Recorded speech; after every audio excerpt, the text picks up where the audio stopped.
अभी 2 रोज पहले का किस्सा है। एक साहब हमारे घर आए अपने भाई की शादी का कार्ड देने के लिए। बड़ी मोहब्बत से कार्ड दिया, घर वालों की तबीयत पूछी और फिर कहने लगे, जमशेद भाई शादी में आइएगा जरूर। अब यानी कि जहां नुक्ता नहीं लगाना है वहां लगा रहे हैं और जहां लगना है वहां लगा नहीं रहे। अब तो खैर आजकल कोई कुछ भी बोल रहा है, कोई कुछ बड़ी बात नहीं है, लेकिन एक जमाना था जब गलत तलफ्फुज पर पुराने लखनऊ में रिश्ते टूट जाया करते थे। तहजीब और ज़बान ये 2 इतनी अहम चीज़ें थीं कि जिनके बगैर आदमी की कोई इज्जत नहीं थी, चाहे वो कितना भी अमीर आदमी हो, कितना दौलतमंद हो या मशहूर हो। तो आज की कहानी उन्हीं दिनों के लखनऊ के बारे में है। सुनाता हूं आपको एक कहानी जिसका नाम है लखनऊ वाले वकील साहब। हमारे पड़ोस में एक वकील साहब रहते थे। किसी वक्त में इलाहाबाद हाई कोर्ट में वकालत किया करते थे, लेकिन जबान के साहब बड़े माहिर आदमी थे। सा और शाह का फर्क तो छोड़िए, वो तो का और का फर्क भी जानते थे और उस पर बड़े पाबंद थे। कोई आदमी गलत उर्दू बोल दे तो चाहे फिर कितना भी बड़ा आदमी क्यों ना, उसे फौरन टोक देते थे। और अगर कहीं वो गरीब कमजोर आदमी हो तो फिर तो उसे सुनाई देते थे बिल्कुल। बल्कि उनकी इस सनक के बारे में एक बड़ा किस्सा मशहूर था कि एक बार उन्होंने केस लड़ते हुए अदालत में अपने ही मुवक्किल को जेल करवा दी थी, क्योंकि उसने जज साहब के सामने गवाही को गवाही बोल दिया था। तो अपने ही मुवक्किल को उन्होंने अंदर करवा दिया था। तो खैर अब मुझे हल्का हल्का याद है कि उनकी इलाके में बड़ी चलती थी। कोई छोटा मोटा इज्तिमाई प्रोग्राम हो, कोई जलसा हो, सियासी रैली हो या कोई और मसला हो, वकील साहब को हमेशा बुलाया जाता था। इसलिए वो अक्सर आपको शहर के किसी बड़े जलसे में मंच पे खास लोगों के बीच बैठे हुए दिखाई देते थे। और हाँ, अगर किसी ने मंच पे कोई गलत ऐसा तलफ्फुज किया, कुछ से शाह को सा बोल दिया, तो फौरन माइक के पास जाके वहीं पे उसे करेक्ट करते थे हजारों लोगों के बीच। कहेंगे, देखिए भाई साहब, वो आपने दरअसल खवातीनो हजरात कहा है, माफ कीजिएगा, देखिए ये खवातीनो होता है। आपको अंदर से निकालना पड़ता है, गले से एपिग्लॉटिस से बोलना पड़ता है। आप जरा बोलिए। वो बोलेगा, नहीं वो मैं समझ गया, मैं थोड़ा नहीं आप बोलिए, ऐसे बोलिए, कहिए खवातीन, ऐसे कहिए। वो बोलेगा खवातीन, हाँ आप सही बोला आपने, बिल्कुल सही। बड़ा शर्मिंदा होता था आदमी, लेकिन वो इस हद तक उनकी सनक थी इलाके में और लोग उनके सामने गलत तलफ्फुज करने से बड़ा घबराते थे। और हालांकि मेरे बड़े अजीज थे और मैं जब अपनी थीसिस कर रहा था मीर तकी मीर पर, तो क्योंकि उनका शायरी में भी मजबूत उनकी पकड़ थी, तो उनके पास अक्सर जाता था उनसे मुलाकात करने के लिए। वैसे बड़े मेहरबान आदमी थे, बड़े शफकत से पढ़ाते थे, अपने बेटे की तरह बात करते थे, मदद करते थे। जब भी मैं उनके घर जाता था तो वो अपने उसी किताबों वाले कमरे में दिखाई देते थे। वो कत्थई रंग का गाउन पहने हुए अपनी कुर्सी पे बैठे रहते, ऐसे पाइप पीते रहते थे। और वहाँ जो उनके एक दोस्त हुआ करते थे उनके, हाँ उनका भी जिक्र कर दूं, एक दोस्त थे, महेंद्र नाम था उनका, महेंद्र सिंह। एग्रीकल्चरल डिपार्टमेंट में शायद वो हेड क्लर्क हुआ करते थे, अंदाजा मेरा यही है। तो वो हमेशा उनके साथ बैठे मिलते थे। वो भी कुछ शायरी सुखन आदमी थे, तो जब भी जाइए तो या कोई नया आदमी आएगा तो वकील साहब उनसे मिलवाते थे कि भाई देखो ये हमारे दोस्त हैं, महेंद्र नाम है इनका। तो अच्छा, वो उनको महेंद्र ही कहते थे, महेंद्र को। कहीं ये महेंद्र साहब हैं, हमारे दोस्त हैं और इनको भी शायरी का बड़ा शौक वौक है, इनसे कुछ मदद लेना चाहो तो इनसे भी ले सकते। मैं उन्हें नमस्ते कहता था तो वो भी मुस्कुरा के जवाब देते थे। तो एक बार जब मैं उनसे मिलने गया वकील साहब से, तो बड़े खुश लग रहे थे। अपना बेड पे लेटे थे, हालांकि बीमार थे उन दिनों, और इधर कुर्सी पे उनके दोस्त महेंद्र साहब बैठे थे, महेंद्र अंकल जिन्हें मैं कहता था, और टीवी पे कुछ खबरें चल रही थी। तो मैं जैसे ही उनके कमरे में दाखिल हुआ तो मैंने सुना कि वो कुछ बात कर रहे थे। कहने लगे, भाई देखो ये टीवी वाले लोग कैसे गधे होते हैं, कह रहे हैं कि इस पर हम खुलासा करेंगे। अरे भाई, खुलासा का मतलब होता है किसी बात की समरी, उसका निचोड़, उसका संक्षेप, हैं? और इन लोगों ने इसका खुलासा का मतलब क्या बना दिया, ये कहेंगे कि आज हम इसका खुलासा करेंगे। ये समझते हैं खुलासा का मतलब होता है राज फाश करना। हमेशा ये लोग गलत बोलते हैं और अब तो ऐसा चल गया है कि हर आदमी समझता है खुलासा का मतलब राजफाशी होता है। बेवकूफ लोग हैं एकदम। ऐसा वो कुछ बात कर रहे थे, तब उन्होंने मुझे देखा कि अरे आओ आओ जमशेद मियाँ आओ, क्या हाल है? भाई बड़े मुबारक दिन पे आए हो तुम, मैं तो तुम्हें बुलाने ही वाला था, खबर देनी थी तुम्हें। मैंने कहा अरे बिल्कुल बताइए, क्या क्या खबर थी। कहने लगे अरे भाई ये जो महेंद्र है हमारे दोस्त, इन्होंने हमारी छोटी बेटी जो इरम है उसके लिए रिश्ता लगाया है, और लड़का जो है वो अमीनाबाद में रहता है, उसका खानदान भी अच्छा है, और हमने उसको बुलाया घर पे, डाकखाने में काम करता है, जो अमीनाबाद में बीच में डाकखाना है ना बड़ा सा, वहीं काम करता है। तो अभी इनको परसों जो है घर पे बुलाया हमने, तो तुम भी आ जाना फिर हैं। मैंने कहा अरे बिल्कुल, ये कोई कहने की बात है, मैं तो घर का सदस्य हूँ, आपका मेंबर हूँ, मैं बिल्कुल हाजिर हो जाऊंगा। अच्छा, तो फिर कुछ देर के बाद हम लोग बैठे इधर उधर की बातें करते रहे, फिर मैंने उनसे इजाजत ली। अब मैं घर से निकलने को हुआ था, तो जैसे ही मैं उनके कमरे से निकला तो मैंने देखा कि बाहर वाले कमरे में उनकी बेटी इरम, जिसका उन्होंने जिक्र किया था, वो आंखों में आंसू लिए हुए खड़ी थी। अब क्योंकि उस घर में मेरा एक जमाने से आना जाना था और इरम मेरी छोटी बहन जैसी थी, तो मैंने उससे पूछा कि क्या बात है इरम, क्या हुआ। तो वो मुझसे सुबकते हुए बोली, कहती है जमशेद भाई मुझे ये शादी नहीं करनी। मैंने कहा लेकिन क्यों, क्या हुआ, क्या तुम्हें ये लड़का पसंद नहीं जो महेंद्र अंकल ने लगाया है जो रिश्ता। इरम सर झुकाए खड़ी रही, फिर उसने कहा कि नहीं, दरअसल मुझे कोई और पसंद है, और उसका नाम है शाहरुख सिद्दीकी। अब मेरे चेहरे पे मुस्कुराहट आ गई। मैंने कहा कि भाई बस इतनी सी बात है, इसमें रोने की क्या बात है। अरे तुम बिल्कुल परेशान मत हो, और ये मैं तुम्हारे पापा वकील साहब को बहुत अच्छे से जानता हूँ, बहुत प्रोग्रेसिव आदमी है और बिल्कुल मान जाएंगे वो, तुम बिल्कुल फिक्र मत करो, मैं बात करूंगा उनसे। पर ऐसा करो कि एक बार मुझे उस शाहरुख सिद्दीकी से मिलवा दो, ताकि फिर मैं जब अंकल से बात करने जाऊं, वकील साहब से, तुम्हारे पापा से, तो मैं उनसे कह सकूं कि भाई मैं उस लड़के को जानता हूं, तो वो क्योंकि मुझ पे भरोसा करते हैं, तो उनके लिए उस लड़के पे भरोसा करना भी आसान हो जाएगा। तो ऐसा करो, मुझे उससे मिलवाओ, कल मिलवा दो। ये तो लखनऊ का है ना। कहने हाँ, तो कहने लगी ठीक है फिर आइए, मैं आपको कल मिलवाती हूँ। मैं ठीक है। अब भाई साहब अगली दोपहर वो रकाबगंज की ढलान के पास एक कबाब पराठे की दुकान है, वो थोड़ा ऊपर सीढ़ियों पे चढ़ के पड़ती है, आप लोगों ने शायद देखा होगा। वहाँ मुलाकात की बात बनी, तो हमने कहा चलिए ठीक है भाई साहब, पहुंचे हम वहाँ पे। मैं और इरम साथ में पहुंचे। शाहरुख सिद्दीकी साहब वहाँ पहले से मौजूद थे, वहाँ कोने वाली बेंच पे बैठे थे। लेकिन जब मैंने उन्हें देखा साहब, तो मैं देखता ही रह गया। अरे इसलिए नहीं कि वो बड़े खूबसूरत थे, अरे वो बहुत अजीब थे भाई साहब। वो जैसे उस जो टिकटॉक के शुरुआती दिनों में जब वो जो लड़के वीडियो बनाया करते थे, तो ये उनका वही काम था। अच्छा, सेहत ऐसी थी कि लगता था कि खाने पीने से कोई बहुत खास रिश्ता है नहीं इनका। बिल्कुल दुबले पतले थे, लेकिन थे बड़े स्टाइलिश। वो होते नहीं पतले पतले, वो जीन्स कसी हुई जो पहनते हैं घुटने जैसी, बालों की एक लट जो होती है वो नीली कराए रहते हैं, इधर भावों पे एक बाली छिदाए हुए हैं, और यहाँ साइड पे लिखवाए थे डेविल, DEVIL, डेविल। तो बार बार दिखाए भी ऐसे करके इशारे से कि हाँ आ गया ये, आइए सलाम अलैकुम। तो खैर मैं थोड़ा घबराया कि भाई तो गलत बयाना ले लिया मैंने, तो ये माल तो भाई इतना ख़राब है कि ये वकील साहब को बेचना बड़ा मुश्किल हो जाएगा मेरे लिए। लेकिन खैर अब तो वादा कर चुके थे भाई। खैर मैंने हाथ बढ़ाया, तो उन्होंने भी हाथ बढ़ाया। जैसे ही उन्होंने हाथ बढ़ाया तो यूं बढ़ाया ऐसे, ये ऐसे वो। अब यहाँ तक भी मैंने सोचा था कि चलिए वकील साहब से बात कर लेंगे, कि समझा लेंगे कि भाई आजकल की नस्ल है और चल रहा है आजकल यही सब। और मुझे यकीन भी था कि आज़ाद ख्याल आदमी वकील साहब मान जाएंगे। लेकिन उन्होंने जब हाथ बढ़ाते हुए अपना नाम लिया, तब मेरी सांसें अटक गईं। बोले शाहरुख सिद्दीकी नाम है मेरा। अरे तौबा, मेरा तो मन किया कि ये हाथ वापस लेके हाथ धो लूं अपना जाके, और इरम से कह दूं कि भैया ये ना हो पाएगा।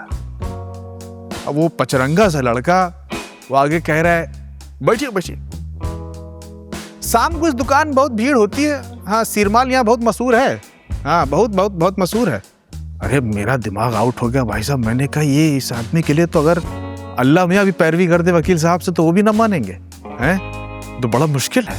खैर इधर उधर की बात करते रहे थोड़ा, तो थोड़ी देर के बाद अपना कुछ तारुफ करने लगे, कहने लगे सर मेरा इंस्टाग्राम की हम लोग ये वो भी चलाते हैं लेकिन टिकटॉक भी चलाते हैं, तो शुरू तो शौक में किया था, लेकिन आप समझ लीजिए यही हमारी सैलरी है, और 3 लाख जो है टिकटॉक पे है और इंस्टा पे भी चला रहे हैं, 70,000 यूट्यूब पर भी आ गए हमारे।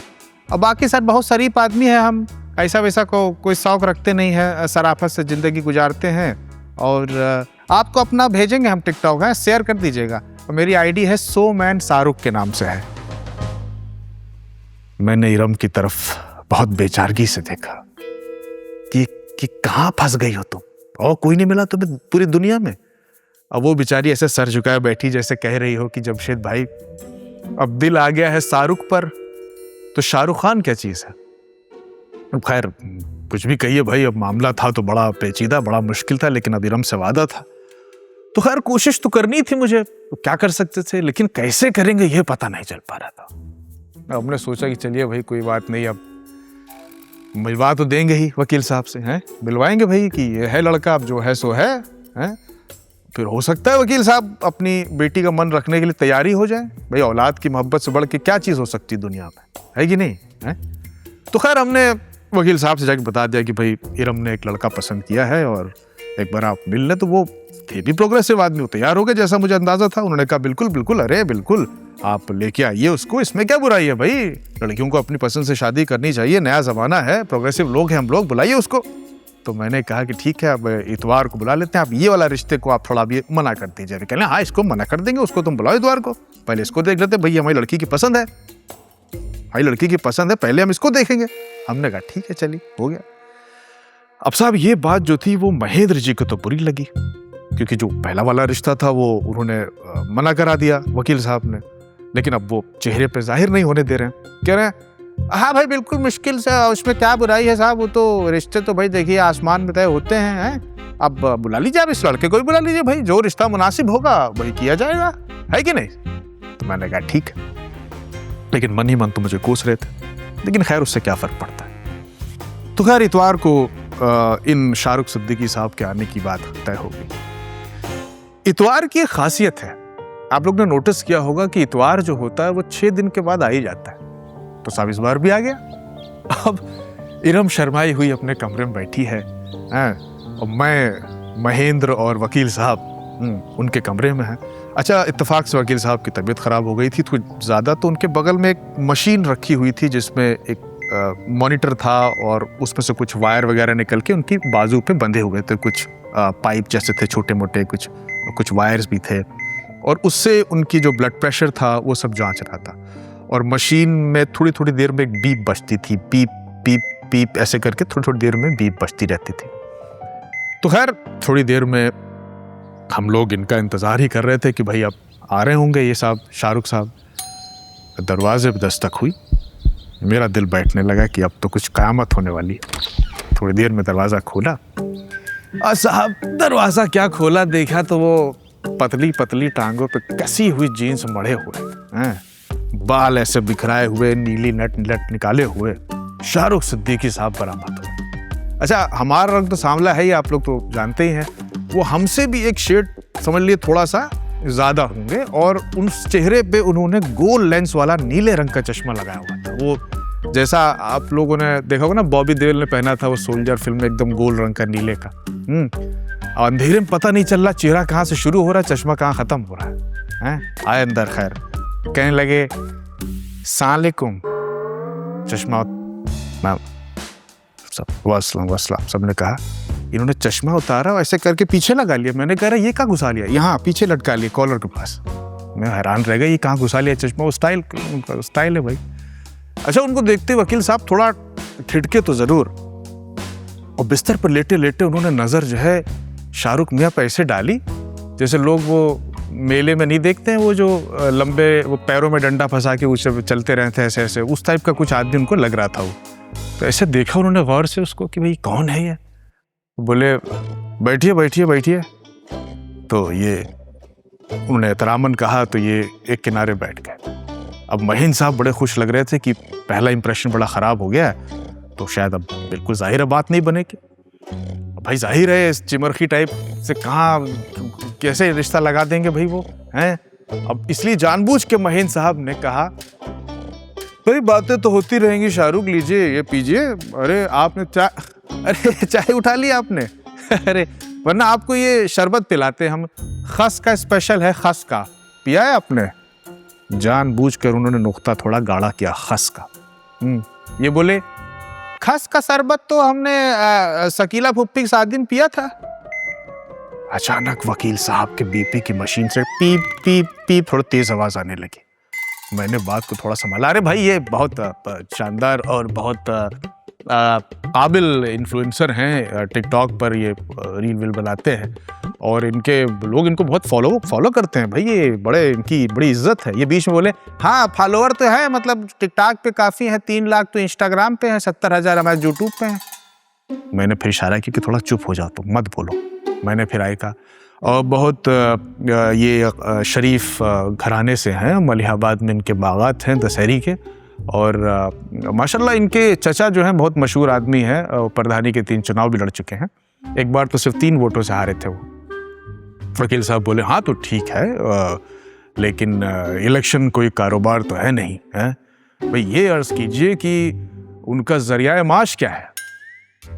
अब जरिया माश का मतलब होता है कि आपकी आमदनी का जरिया क्या है, मतलब क्या काम करते हैं। अब ये कहा जाने जरिया माश है तो ये मेहनत देखने लगे। अब हम इनको इशारे से बता रहे हैं ऐसे ऐसे कि जरिया माश, ये समझ ही नहीं पाए। तो इन्होंने फिर नहीं समझ पाए तो अपनी मर्जी से जो इन्हें समझ में आए बोले, कह लेंगे अब माश का तो क्या है सर कि हम तो अरहर माश मसूर उड़द सभी खा लेते हैं, वैसे शोरबे के साथ सीरमाल हमको ज़्यादा पसंद है। वो अचानक मशीन की बीपी की जो मशीन थी वो पीप पीप पीप पीप पीप बहुत तेज बजने लगी। वकील साहब का चेहरा गुस्से से तमतमा उठा, वो बेहोश से होने लगे। सीने पे हाथ रख के आई उनकी ऐसी आवाज निकली। हम लोग दौड़े, अचानक क्या हुआ क्या हुआ क्या हुआ क्या हुआ? कहने हटाओ इस मस्खरे को हमारे सामने से, क्या उठा लाए सामने से हैं? जाओ नहीं, इसको भी दवा की ये शीशी फेंक के मारूंगा इसके ऊपर, इसका शीनकाफ दुरुस्त नहीं है, ये हमारा दामाद बन सकता है भला? ये बेचारे, अरे चचा का बात कर रहे हो साहब, ब्लड प्रेशर बढ़ गया क्या गड़बड़ाया गया है क्या कुछ हैं? अरे मैंने कहा भैया तुम शाहरुख तुम अभी जाओ, अभी रुक जाओ, अभी बाद में बात करना, तुम अभी जाओ, मैं बाद में फोन करूंगा तुम्हें, जाओ जाओ। मैंने देखा कि महेंद्र साहब के चेहरे पर बड़ी मुस्कुराहट थी, बड़े खुश लग रहे थे वो कि चलिए उनके वाले रिश्ते के लिए रास्ता साफ हो गया। लेकिन मैंने देखा कि दरवाजे की आड़ में खड़ी इरम की आंखों में आंसू थे। अब देखिए मोहब्बत चीजें कुछ इस तरह की है, अब जिससे हो जाती है साहब उसकी खराबी भी खूबी लगने लगती है। मैं इस कहानी के बीच में आपको किस्सा बताता हूँ, याद आया एक साहब का।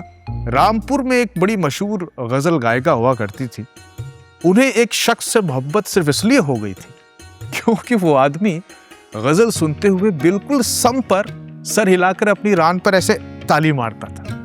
जैसे मान लीजिए वो कोई जॉन की मान लीजिए कोई गजल पढ़ रही है कि मान लीजिए शेर है कि कितने ऐश से रहते होंगे, कितने इतराते होंगे, जाने कैसे लोग वो होंगे जो उसको भाते होंगे, वो जो ना आने वाला है ना उससे मुझको मतलब था, वो जो ना आने वाला है ना उससे मुझको मतलब था, आने वालों से क्या मतलब, आते हैं आते होंगे। तो ये जो आते होंगे पे जब वो सम पे ऐसे ठोकते थे तो उन्हें ये अदा बड़ी अच्छी लगती थी कि इसको बड़ी जानकारी है कि कहाँ पे सम हो रहा है शेर। तो वो उनको इस अदा पे उनको इश्क हो गया। तो भाई देखिए इश्क तो किसी से भी हो सकता है। अब इरम की ये पसंद थी तो इसमें कोई हैरानी की बात नहीं है। और वैसे भी आपको अगर मैं बहुत ईमानदारी से बताऊं तो शाहरुख सिद्दीकी में वैसे कोई ऐसी दिक्कत नहीं थी। भाई नेक लड़का था, अपने मोहल्ले का छोटा मोटा सेलिब्रिटी था, बल्कि शहर का था, और घर का बड़ा जिम्मेदार बेटा था, बड़ों की इज्जत करता था, ठीक ठाक शोहरत भी कमा ली थी, मेहनती था। बस जबान का एक मसला था, भाई था तो था, उसमें क्या कर सकते। तो साहब इधर घर में तो बहुत तमाशा हो गया उस दिन के बाद से, और वकील साहब ने इरम को सुनाना शुरू कर दिया कि हमें इस बात से कोई एतराज नहीं है कि तुम अपनी पसंद से शादी करो, लेकिन ये लखनऊ के शीन काफ सुखन लोगों का घर है, यहाँ कोई शक्कर शोरबा सीरमाल बोलने वाला लड़का इस घर का दामाद नहीं बन सकता। क्या कहेंगे लोग कि वकील साहब जो औरों को टोका करते थे, आज अपना दामाद उन्होंने शाहरुख की जगह शाहरुख बताता है अपने आप को। ऐसे लड़के को अपना दामाद बना रहे हैं वो। ये सब बातें घर में हुई। इसके बाद एक लंबी खामोशी घर में पसक गई। पर देखिए, नाराजगी कुछ दिनों के बाद धुलती तो है ही, पर अपनों में नाराजगी कुछ वक्त के बाद खलने लगती है। इधर हालांकि वो दोनों ने, मतलब वकील साहब ने और इरम ने, एक दूसरे से बातचीत बंद कर दी, पर इरम उनका ख्याल फिर भी रखती थी। वो चुपचाप आती थी उनके कमरे में, उन्हें दवा खिलाती थी, बीपी की मशीन कुछ सेट वेट करती थी, उनकी बेल्ट वेल्ट देखती थी और फिर चली जाती थी। ये लेटे लेटे उसकी आंखों के सूख चुके आंसू महसूस करते थे। बीच बीच में महेंद्र साहब आते थे तो इन्हें फिर से और भड़का देते थे। कह रहा, अच्छा हुआ आपने मना कर दिया इसको, वरना बड़ी थूथू हो जाती भाई पूरी जगह है। और ये जमशेद को भी अकल नहीं है। अरे उसे इस लड़के को घर लाना ही नहीं था, है वही मना कर देता, बेकार में बदनामी हुई। अरे भाई रिश्ता बराबरी में होता है, हड्डी से हड्डी मिलनी भी तो चाहिए, है। अजीब आदमी है। वकील साहब बहुत दिनों तक इस दलील के असर में रहे, लेकिन फिर अपने ही होते। उन्हें धीरे धीरे इरम की जो खामोशी थी वो बहुत खलने लगी। एक दिन मौका पाकर मैंने उन्हें समझाया और मैंने कहा कि देखिए वकील साहब, उर्दू का क्या है कि बस एक जबान है? वो आपकी और मेरी जबान है, महेंद्र साहब की जबान है, लेकिन शाहरुख की वो जबान नहीं है।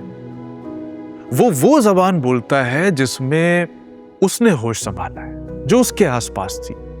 और हम एक दूसरे की जबान बोलने की सिर्फ कोशिश कर सकते हैं, बिल्कुल ठीक बोलें ये तो जरूरी नहीं है ना। आप शाहरुख को बोल रहे हैं, लेकिन आप भी तो हिंदी और अंग्रेजी का तलफ्फुज गलत करते हैं। वकील साहब चौंक गए।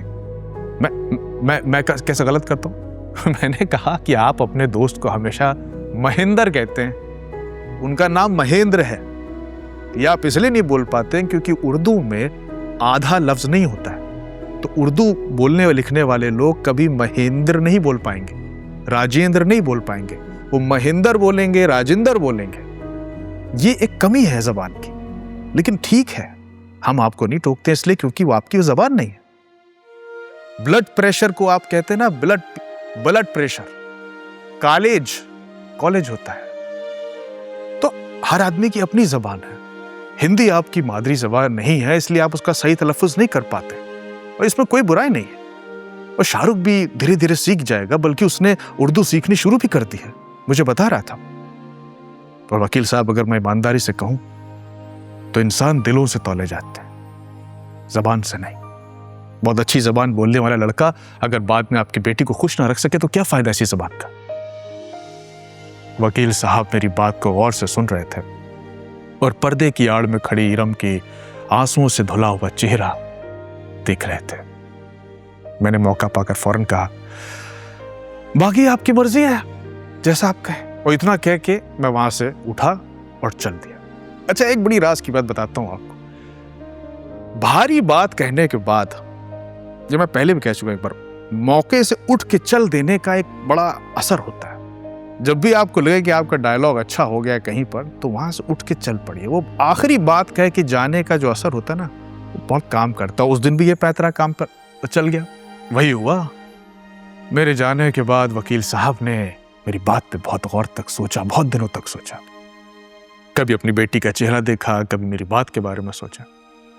और फिर साहब 3 दिन ही गुजरे थे कि चौथी सुबह हमारे पास फोन आया। वकील साहब का फोन था, मैंने उठाया। कहने लगे, अम्मा चलो ठीक है, शाह और शाह तो हम उसका दुरुस्त करवा देंगे, लेकिन उससे पूछो कि बाल वाल कटवा लेगा कि ऐसे ही लकड़बग्गा बन के आएगा बारात लेकर। अब साहब हमारे चेहरे पे खुशी चमकने लगी। हम समझ गए, चलिए मान गए भाई साहब। मैंने कहा, अरे बिल्कुल वकील साहब, लड़का रोज उर्दू की क्लास ले रहा है, अब मुझसे बाकायदा उर्दू में बात करता है वो रोज। कहने लगा, अच्छा भाई ठीक है, चलिए बात कराइए, फिर उनसे बात आगे बढ़ाइए। वकील साहब मुतमईन हो गए। ये सच बात भी थी कि वो उर्दू सीख रहा था। अच्छा, तभी मैंने अपने फोन पे देखा तो इरम का मैसेज पड़ा हुआ था। उस पर लिखा हुआ था, शुक्रिया जमशेद भाई। मेरे चेहरे पे मुस्कुराहट आई कि चलिए ठीक है साहब, एक रिश्ता मैंने अच्छे से करा दिया। अच्छा, तभी अचानक तीसरी कॉल आई मेरे फोन पे, देखा शाहरुख सिद्दीकी साहब का फोन था। मैंने जल्दी से उठाया तो उधर से आवाज आई। अच्छा, खबर उन तक पहुंच गई थी कि भाई रिश्ता कबूल हो गया। कहने लगे, शुक्रिया जमशेद भाई, आपने जिस शफकत और शऊर से सीरी के शोहरत पसंद लेकिन सदीद सक्की वालिद से शादी की शराइत पर शाइस्तगी से बातचीत की, उससे हमारी शादी का रास्ता शानदार शक में साफ हो गया। बहुत बहुत शुक्रिया। इसी खुशी में आज शाम को हमारी तरफ से आपको खस का शरबत पिलाएंगे।